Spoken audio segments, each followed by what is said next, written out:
Welcome back to another episode of 5 Minutes with Jesus and Jesse. So this week I was listening to a podcast, as I do, and I love the TikTok videos that are just sharing like their favorite Christian podcasts because I find so many good ones to listen to. But this week I found a new one, and it's called As For Me and My House.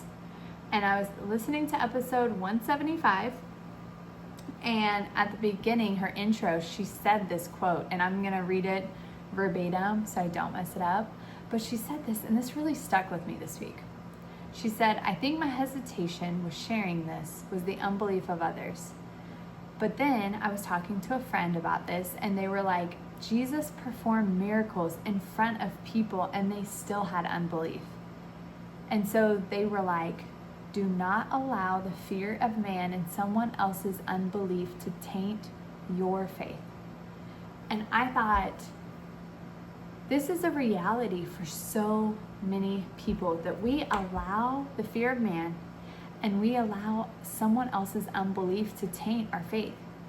And we don't share stories that are meant for God's glory because of the unbelief of others, because we are so worried about what other people are going to think.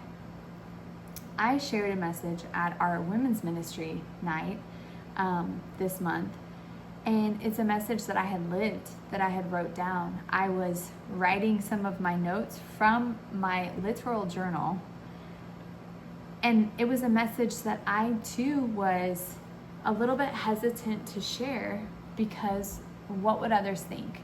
And it was very personal to me. It was very vulnerable, and it's always hard to share stuff like that.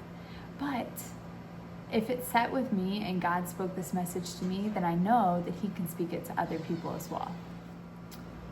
But what if we imagine for a moment how many God winks, how many encounters, how many testimonies and stories and learnings that we have an opportunity to share, but we don't, because we're afraid someone might judge us or someone might not be as spiritual as we are, and so we are worried about what they'll think and what they'll say, instead of just proclaiming God's goodness when it happens, where it happens, how it happens, and telling that to everyone.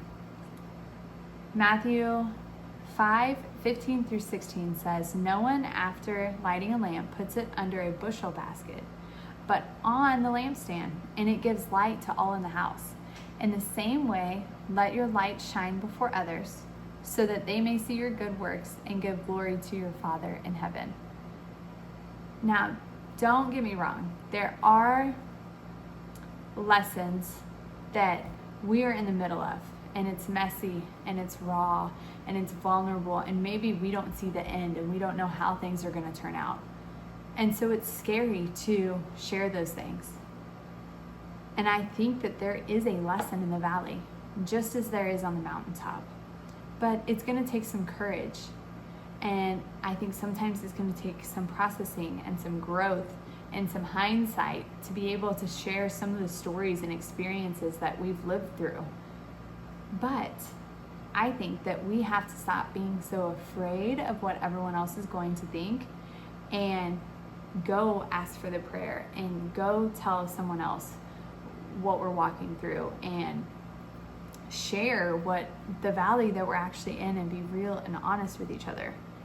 And in a service the other day, our preacher said, you have to move to see the miracle.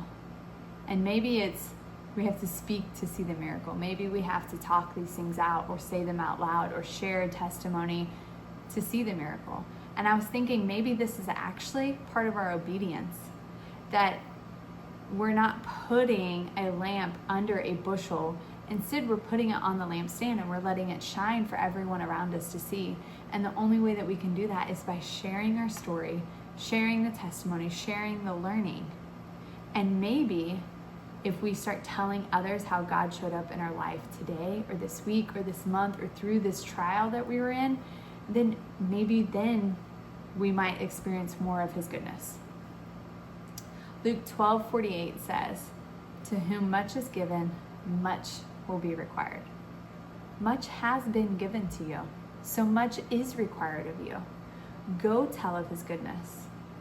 And do not allow the fear of man and someone else's unbelief to dim your light or to taint your faith.